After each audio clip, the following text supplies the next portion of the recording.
Доброго ранку. Усім салют! Рада вітаць вас у нашым дабраранку. Так, сябры, пра што сёння паговорым? А ты не назбіраў нам новых цікавых фактаў? Яшчэ не, але гэта не так і цяжка. Усё цікавае знаходзіцца вакол нас. А я вось не веру. Ха, гэта чаму?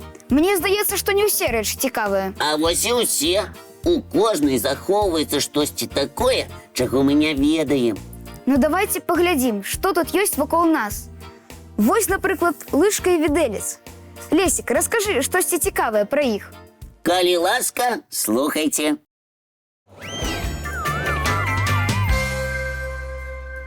Першыя лыжкі з'явіліся вельмі даўно. Некалькі тысяч, нават мільёны гадоў таму, і стваралі іх з дрэва ці звычайных ракавінак. Нават не верыцца, што людзі так даўно прыдумалі лыжкі. А відэльцы калі? А вось відэльцы значна маладзейшыя за лыжкі. А як людзі елі без відэльцаў і без лыжак? Яны рабілі гэта з дапамогай палак ці ўвогуле рукамі. А чаму відэльцы так позна з'явіліся? Калі людзі ўбачылі першы відэлец, то вельмі спужаліся. Ён нагадваў вілы ці маленькія рагаткі. Здавалася, што гэты прыбор некі не вельмі правільны. Нічога сабе, Лесік. Вось я зараз вывучаю космас. Як вы лічыце, ці ёсць там лыжкі і відэльцы? Вядома, ёсць, але там яны не зусім звычайныя. А якія яны там? Магнітныя. Яны прымагнічваюцца да падносу, бо без гэтага яны могуць пачаць лятаць па караблі. Ты нас здзіўляеш і здзіўляеш, Лесік. Згодны, Касечка. Я ўжо паверыў, што кожная рэч па-свойму незвычайная і цікавая.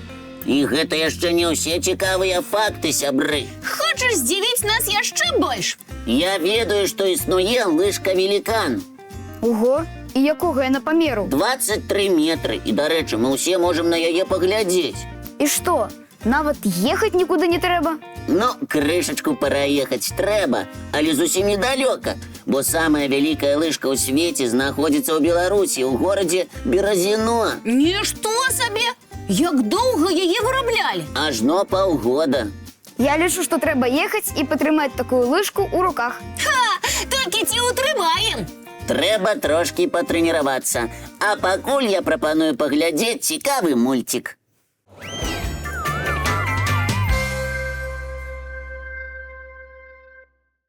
Я гатовая зараз жа адправіцца ў падарожжа. А добры ранак. Алексей, ты без нас цудоўна справішся. Не, Кася, усе падарожжы толькі пасля праграмы. Пасля праграмы і я з вамі падарожнічаць.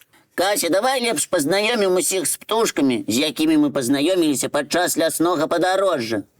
Хлопчыкі і дзяўчынкі, уладкоўвайцеся зручней. Зараз будзе шмат цікавага. Ведаеш, Лесік, а не ўсе птушкі створаны для таго, каб лятаць у выры і ўвесь час спяваць. Вядома, Кася, ёсць птушкі-драпежнікі. Беркут адна з такіх.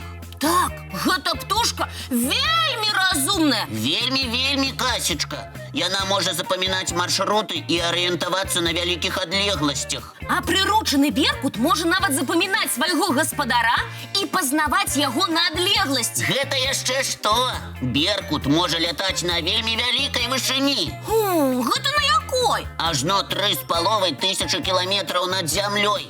Ты толькі ўяві сабе, як гэта высока. У беркутаў таксама добра развіты зрок. Верна, Кася, яны могуць бачыць ажно за 4 кіламетры. А выкарыстоўваюць яны свой зрок дзеля палявання. Так і ёсць. З яго дапамогай яны могуць заўважыць ахвяру на вялікай адлегласці. Ой, якія гэта ўсё ж такі суровыя птушкі. Суровыя, але такімі іх стварыла прырода. Чалавек нават змог іх прыручыць. Змог, але таксама дзеля палявання. Так, у беркутаў сапраўдны паляўнічы талент. Іх ахвярай могуць стаць казлы і лісы, нават голубы і фазаны. А яшчэ, Лесік, у беркутаў магутныя кіпцюры.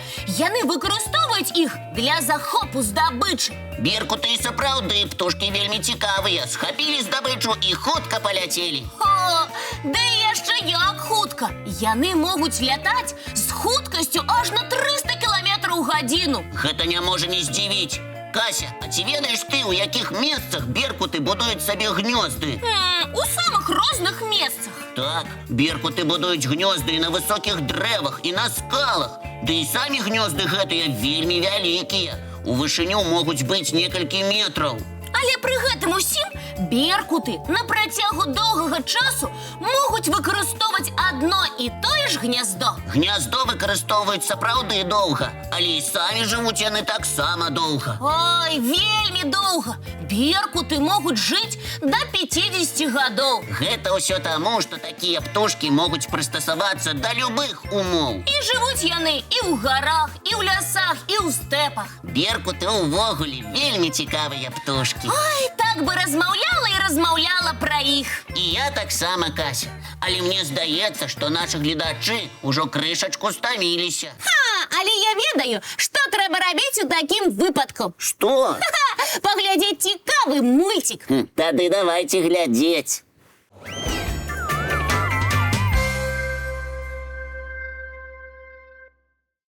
Так, Лесик, я уже настроился. На што гэта ты настроіўся? Яшчэ адзін мульцік глядзець? Мульцік пасля.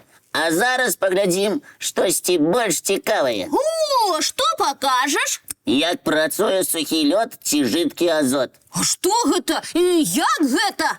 А вось глядзі на экран.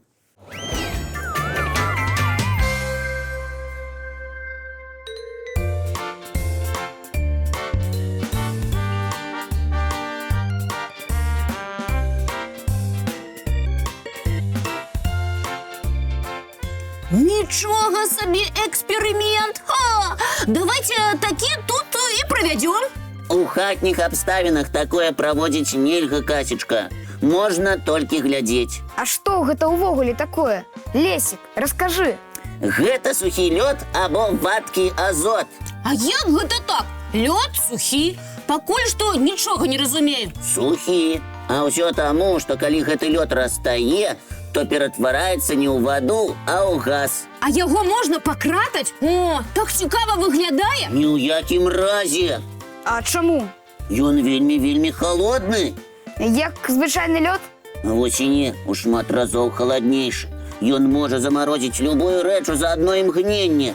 Любую рэч? Так, калі апусціць у яго кветку ці якую-небудзь садавіну, то праз момант яна стане далікатнай, як шкло. Нават можа разбіцца. А хто яго выкарыстоўвае, Лесик? Часцей за ўсё вучоныя, але не толькі яны. У рэдкім выпадку яшчэ і кухары. А навошта кухарам гэты лёд? З яго дапамогай можна хутка замарозіць марожанае.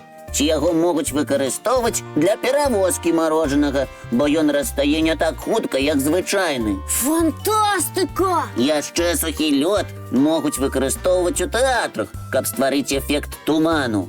Мне б таксама хацелася з ім пагуляць. Галоўнае, сябры, памятаць, што вадкі азот не цацка. Гульні з ім могуць быць вельмі небяспечнымі, а працуюць з гэтым рэчывам толькі прафесіяналы. Мы яшчэ не прафесіяналы ў гэтым накірунку. Але я ведаю накірунак, у якім мы профі. Гэта ты пра што? Пра тое, што мы вельмі прафесіянальна глядзім мультфільмы. Давайте зараз і паглядзім.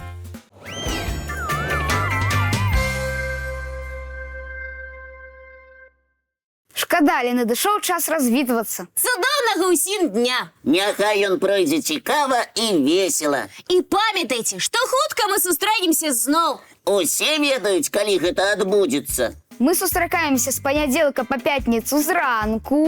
У Нашым добраранку!